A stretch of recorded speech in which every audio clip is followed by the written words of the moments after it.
Welcome to another episode on Oak and Rock Fatherhood. I am your host, Zachary Small. I'm joined by Anthony Miglio-Reno. Tag team of the century, crushing fatherhood, peacefulness, connection within the home. And today we're talking about modern living. So this is less on the discipline that comes with raising the children and not using corporal punishment, and more on your discipline with your money and understanding as to what the future of money is and how living a peaceful and connected life, a free life of individuals not to be oppressed by any authority, how you can have your money doing the same. Crypto is not a new term. It's not a new environment, but for some, it's an unknown. And when you don't know something, you're scared of it. So today we're going to be talking about how the role crypto plays in the family and how you can introduce your kids to the future, because crypto is not going away. And Anthony is well versed on this. He's taught me quite a bit. And to have him share his experience as well as what he foresees, I mean, nothing's known, but at least what he sees and the trends as to how crypto can play to the family. And honestly, Anthony is my go-to resource. I'm very happy to be sharing him with the world today. So Anthony, we're talking crypto and teaching your kids about it and maybe teaching some fathers about it as well. Yeah, no, that's awesome, Zach. Thank you. That's a hell of an intro. Hyped it up, man. You gotta spike it down now. Yeah, man. No, listen, the importance of sound money, right? Having money that governments cannot inflate, that governments can't print. We're going through a phase right now where we see inflation at a 40-year high, or maybe the highest it's ever been in a long time. And we talk about family, we talk about fatherhood, we talk about providing and protecting our kids. That includes financial responsibility, right? We have to be smart. We have to be educated on the world, on things, how things are changing at a rapid pace, never seen before. There's new technologies. There's so many different instruments and tools that we can use to make sure that our finances are in order. And these are things we should be sharing with our kids. We should definitely be educating them as we educate ourselves. And we talk a lot about government control or government over control, all the mandates, everything that's going on with the masks and the vaccines. If we could limit money, we would limit government. If people actually had control of their money, they'd be able to push back against the government. Government wouldn't be able to tax us. They wouldn't be able to print money to fund projects that we disagreed with. And I know it sounds a bit strange, but when we have, when we have a country built on sound money, which we did for, about 150 something years, the economy flourished. People's lives improved. We came out of poverty at a tremendous rate.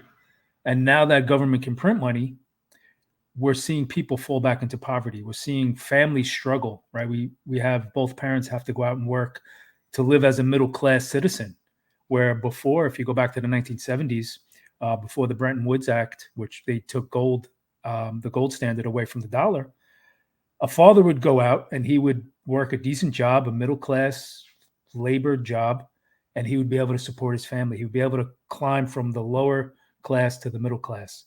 He would be able to go on vacation. The wife would be able to stay home and raise the kids. Our money has been destroyed. And we need to talk to our kids about this, right? They need to understand it, not in depth, but the basics. A lot of men that I speak to, they don't even understand how money works. They don't understand finances. It's sad because they're buying cars they can't afford. They're buying things that give them status and importance, but at the same time, they're allowing themselves to create a future of failure, right? Where they're going to be paying off debt and they're not going to have their finances in order, and their family's going to suffer. Their kids are going to suffer. Their wife is going to suffer because it brings stress. Getting back to Bitcoin and cryptocurrencies in general, it is the future, and we need, and believe it or not, we need to be in the process. We need to learn the systems. But just like, my kids know a hell of a lot more about technology than I do. And I actively had to pursue crypto, right? I had to do a lot of studying, a lot of research to understand it and become a good investor or, make money from it. When my kids look at it, they pick it up and it's a technology to them. So they get it really quick. And I think that, we talk about raising independent, strong kids so they won't be controlled later on in life. I think Bitcoin or cryptocurrency is a big part of that, right? We're going to see kids adapting freedom of money, freedom of thought, freedom just in general. And that is going to be, beautiful when it happens. The amount of prosperity that comes from it. I agree. I agree with all of that. The one question that I have bouncing around is let's bring this to the foundation, to the very bottom, understanding money. A lot of men don't understand money, and they don't want to talk to their kids about money. Do you think they're not talking to the kids because they don't understand the concept themselves? Or do you think these men, the taboo associated around money, you don't need to know how much I make, you don't need to know how much that costs, don't worry about it. Which do you think is the issue here? Or is it a combination of the two? Yeah, no, I think it's both. I think because we're so hyper focused in society about how much money you do have as a man, um, a lot of guys put on an image, right? They put on a mask, or they, Really working this camera angle today. no, I love it. No, they kind of avoid or hide from the money issues. And like we know, right? If there's anything that you avoid or you hide from, you're never going to get good at it, right? You have to acknowledge or at least be truthful that, all right, this is something I need to work on. This is something I need to improve. And so I do think you see an element of that, right? With our kids, we should, like everything we talk about, right? To be a good example, to be financially responsible is what we should be showing our kids. We shouldn't be showing our kids the opposite, right? The adverse, that you just want to go through life. You want to get all this use. What is the famous saying that so many people work to buy shit that they don't need to impress people that they don't like? Yep. It's so toxic, man. It is. It's such a insane way to live. But I will say that once you see your blind spots, once you see where you don't understand things and you actively work on them, you see improvement, right? And you gain wealth, not just wealth money wise, but a wealth of knowledge. Bitcoin's been out since 2008, right? Since the Great Recession. And I would say since that time, probably for 10 years straight, I dedicated maybe 10, 15, a half hour every morning to learn about cryptocurrency. And it paid off, right? It put me in a position where I know a lot about it. I can create wealth from it. I can share the information with other men. I can share it with my kids. And it's like a ripple effect almost because of the value that it has, right? Not just the price, but what it represents. What it represents in the markets as opposed to the paper dollars that we use, right? That represents pretty much nothing right now. The value of the dollar's destroyed, especially with the current administration printing trillions of dollars. Things are only going to get more expensive, right? Gas is going to go up, milk is going to go up. And to really understand how things work, with all the money printing, right? A lot of people always fixate about raising taxes. They say, oh, we need, the government needs to raise taxes. We need to tax the rich more. We need to pay for government services. Nobody ever says we need to cut back government services. So what you have is you have the government printing money. And as an average citizen, as an average person in this world who needs a home, who needs food, who needs an automobile to go to work, inflation is a hidden tax. It's a tax that strips your purchasing power away. So now you have to go and either work more to buy, the same amount of things as you did before. But people don't see it that way, right? They see it as there's no consequence to this. That, the government can print all the money they want. We need free healthcare. We need free preschool. We need all this free shit. And nobody thinks about where it's coming from. I will say as men, we need to definitely take a stand against this. We need to push back against the system. And we need to understand that whatever's going on now, all the spending, all the irresponsibility, it's going to affect our kids. It's going to affect our grandchildren. Right? There's consequences to this. And if we don't deal with it and we don't talk to other fathers and other family men about it, right? It's going to be dire. It's really going to get to a point where the money and our standing, our standard of living is going to diminish greatly. It's a lot. What do you got for me? I've got more. I've always got something. It's a lot though, and men need to understand the severity of this. It's easy to talk. It's easy to say, "Oh, crypto good, crypto bad." There's people on both sides of it, but crypto as a tool, crypto mindset. There's something that goes with that. I think that is often overlooked. I don't like the default to supporting what the government's doing is a good thing. They have our best interest in mind. They told us to do this, so let's do it. It's good. And the government's not happy with crypto right now. They're trying to find their hands into it, and they're trying to figure out how to get into that business. But it's like pot. It's like coming out of prohibition. It's like when you went to credit cards and debit cards and people coming from just paper everything. There's a transition, and then when you're there, you're like, oh, this is just normal. It's the way it was. I see crypto in that light. I see us heading in that direction. I see it's going to be normal, and our kids, that's what they're going to know. But I do, I want to treat this as the man who's coming across it and trying to figure this out. He's like, yeah, I've heard a few things. He's like, I'm hesitant because I don't want to just throw money away, but let's step back a second. When you had the dollar, your checking account, your savings account, your 401k, whatever, you still didn't understand money. So crypto isn't what's really scaring you. It's just more money. It's just another layer on money. You didn't understand the base layer. So now you're just getting confused because it's digital and there's different things happening. So I guess my question to you, Anthony, for these men who are like, all right, I want to start talking to my family about money. I want to start educating myself. When we run Zooms in the Fraternity of Excellence, we run group chats, and I often say, here's where you put in the practice reps. Here's where you can start talking to another man. You can start having arguments. You can be conflictive. You can stand your ground. You can speak from your chest. You do that in somewhat of a controlled environment because the men there are judging you, but you also know they have what's best for you in mind. So when you can do that in that environment, you can then go to a bar and speak confidently to a woman. You can confidently argue against a point somebody makes without fear of confrontation because you know how to carry yourself in a group setting. Where can these men put those private reps in? Where does one get started with figuring out crypto and maybe making some moves or investing or maybe money at large? Are there books that you started with? Was it some apps that had like getting to understand stocks, understand crypto, understand this, that, and the other? Where did you start, or where would you recommend another man start if there are better resources than when you started? Well, like I said a little bit earlier, right? Just dedicating a few minutes each day to learning. I think that's how you get that compound effect. Right? But people will hear that and they're going to say, learning what? Learning from who? A magazine? Yeah. Should I be following a Twitter account? No, I mean, listen, you can Google Bitcoin, you can cryptocurrency. I mean, Google's a great tool. There's a ton of people on YouTube.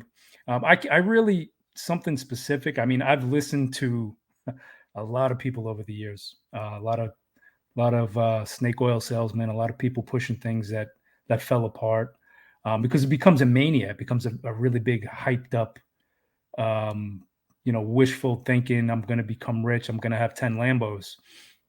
And I see how people fall into that, right? Every celebrity's endorsing crypto now. It's getting insane. Athletes are taking their bonuses or their salaries in crypto. Yeah. But again, 10 years ago, when I started getting into the space, a lot of people thought I was crazy. a lot of there wasn't as big as it is now. And in the last 10 years, Bitcoin is the highest appreciating asset in the world. And there's still platforms where you can make a lot of money, right? There's DeFi platforms. There's a lot of things where, staking coins, which is just holding it in a wallet. They're paying higher interest rates than banks, much higher. If you go back to the 1980s, you could put money in a CD or in a savings account and earn 7-8%. It wasn't uncommon. So you could actually make some money from just putting money in the bank. It's kind of what crypto is doing now, right? You can take money, you can put it in a stake, or you can put it in a yield farm, and you're earning ridiculous APYs. That's because, I mean, there's a lot of reasons. A lot of people say it's a Ponzi scheme, or whatever the argument may be. But to me, it's an outlet where people are starting to see that they don't need the system, right? They don't need the dollar that's worthless. They don't need the government telling them where to put their money. And I will say, for me, one key thing with crypto, um, and being a father and being a family man, is I want to teach my kids valuable life lessons, right? Not just with finance and wealth, creating wealth, and maybe I can teach them some lessons where they're not going to have to waste their whole life away working a job, but maybe they can do something that they love and go pursue their dreams. But one of the most important things was when people have control of their money, right? When I have digital money on me, Bitcoin or any other crypto, it's my money. Nobody can touch it. Nobody can seize it. They can't take it. They don't control my bank account. And to me, that's important because we have say of where our money goes, right? What we want to support. With government just takes money from you and they put it wherever they want. They'll pass these bills, these ridiculous budgets. They'll raise the budget deficit, the debt ceiling, and they'll keep spending money. And that is indebting future generations. And the worst part about it to me is that they're using that money to fund programs that don't work, to drop bombs on other countries and kill innocent people that I have no say in, right? I don't want to go and blow other people up across the other side of the world that I don't know anything about because my government told me that they're bad. I want to have some power of that. I want to have some control. And with the decentralized money that's not controlled by the government, we take that power back. And if you break that down from a macro to a micro, we take that power back into our own lives. Now, if we wanted to spend our money a certain way, right, where we lived in our town, and people said, hey, we're having a crime spree, there's things popping up and it's getting pretty crazy. Would you like to donate money to help combat this problem? And like-minded people in that community would chip in and come together and solve the problem. What we have now is the government says, hey, we have this problem. We're going to take more money from your taxes. We're going to print more money over here. And nothing gets solved because there's no accountability. So one of the big lessons for me with my kids in crypto and even talking about this stuff is accountability, right? Self-ownership. It's really freedom, right? It removes us from the system. We have an option to get out and live our lives on our own terms. So, I don't. No, that's good. Hey, especially that point on freedom. That we often say how you do one thing is how you do all things. You can't be Mr. Abundance, sovereignty, self-sustaining, and you got all your ammo, you've got your guns, you've got, whatever that you need to survive, food, and yet you're 200 pounds overweight. Yeah. You can have the mindset of wanting to be free. You can have all these little extensions, but if you're not literally living it in all aspects of your life, you're not going to be free. So you can't be a fat prepper. You can't be, but when it comes to crypto and whatnot, you can't be all for freedom and then turn a blind eye to your finances. Just like you can't buy all these weapons, but then turn a blind eye to your strength, your physical strength and ability. It's everything or it's nothing because you're only going to fall down to your weakest habit. You're only as strong as your weakest habit. And for many, that's their finances.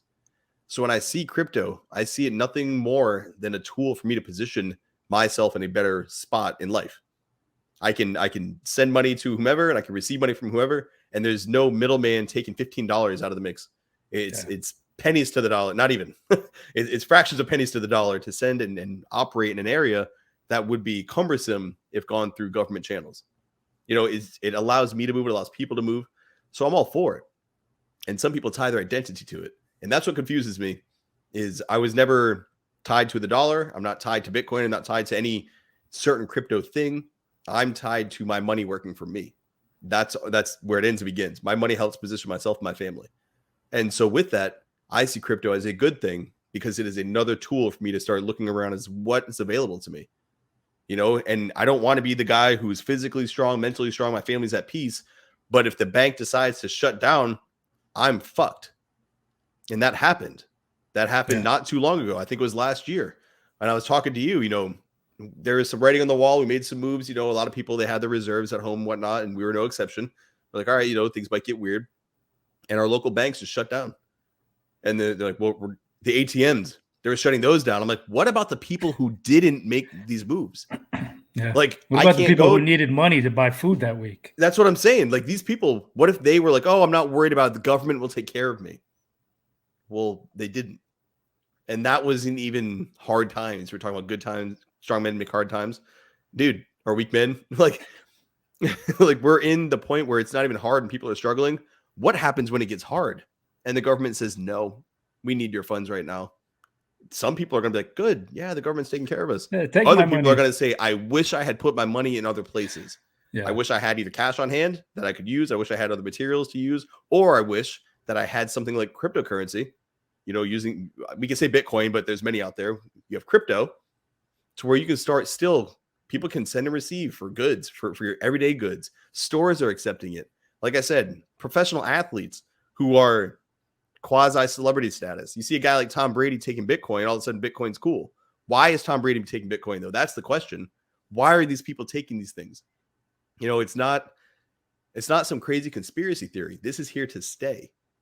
So I think as we progress, and as again, 2022, we recorded the video. You should check it out on the goals you should set. This should be the year that you make sure you're diversifying yourself enough to where either you're making money that you wouldn't otherwise be making, or you at least have the freedom. You understand the concepts, you understand the platforms, you have the freedom to choose. And right now, for many, they don't. Schools aren't teaching finances.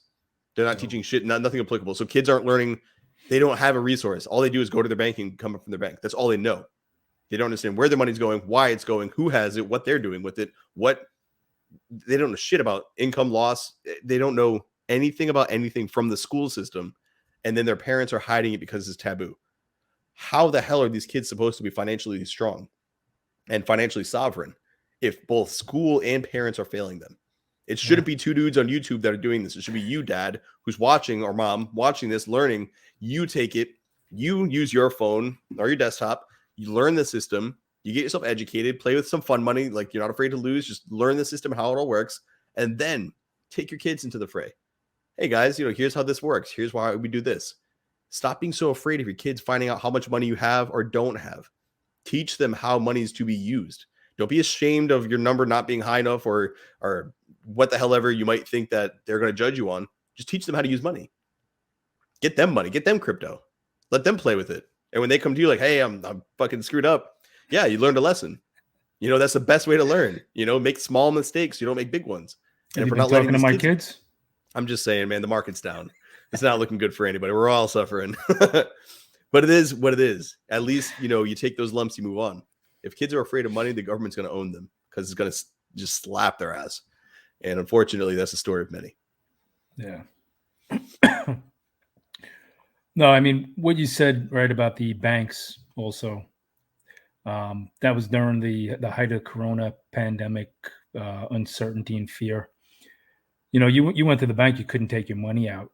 And to me, it's kind of a scary spot to be in, right? And first of all, if everybody went to the bank to take their cash out, it could never happen, right? That money does not exist. And a lot of people don't know that. Yeah. They think that their 10,000, whatever the hell they have in their account, they think that's all sitting there in cash. They can get whatever they want. I've had people older than me tell me that.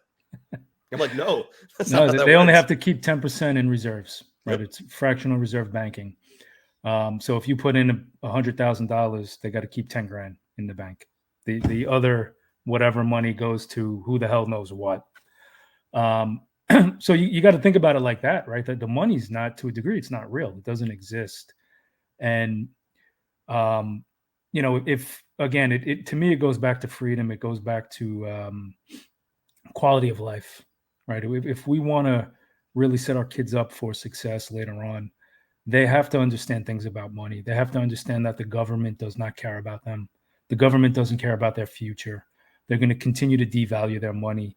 A lot of people forget that when money was backed by gold and silver, things actually cost less. The prices of things went down.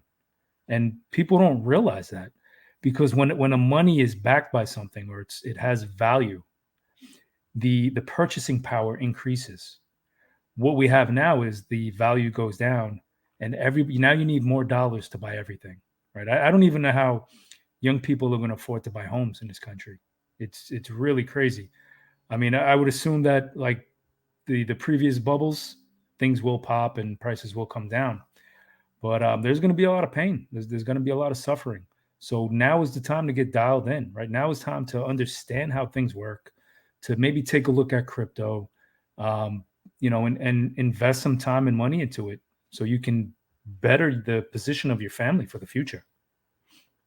Ryan Mickler put a great post out. He said there's a snowstorm coming up to Maine, and God, do I not miss New England. But he threw his plow onto his truck. And the message was, I'm going to do this now before the snow is here, because there's nothing worse than it freezing out, it's snowing on you, things are happening, and you're trying to turn wrenches and your hands are shaking. Yeah. He's like, you prepare for that storm before the storm hits. I think this is a great example of that. This is just another way of saying, hey, learn the systems before things are falling apart around you, before you can't get your money and you're afraid and anxiety's there and you're thinking about bills, you're thinking about this or that. Do it now. I'm not going to say this is peacetime, but it's not, full-blown disaster time. Things are a little weird. Absolutely. I'm not going to argue that, but I will say it's not that bad. Now's a great time to sit and learn some new things. I'm learning things every single day, not for right now, but for, hey, when things come down the pipeline. I mean, right now I learned about ham radios and when getting my license. I don't need it. Dude, I'm not like some crazy freaking prepper guy, but we had a guy in FOE. He sat and he taught us all how to properly use it, all the tools, all the materials needed. And now I can I'm listening to something from New Bern, and I'm miles and miles away from New Bern, and I can just sit and listen to a radio, and it can go further than that if I choose to, but it's just one of those things. I might need this. Why not invest in it now? Now it's one less thing for me to worry about later on. Crypto, I view in the same light. I think now is the time to learn it so that we're up and running when you need it. Yeah. No, we talk about this angle in parenting all the time, right? Being prepared, preparation, prevention. And it's important. It's important to know or be aware of what's going on. Because as the patriarch, as the father, others rely on us. And we have to make sure that we really are doing our best to be in the best position we can, right? It's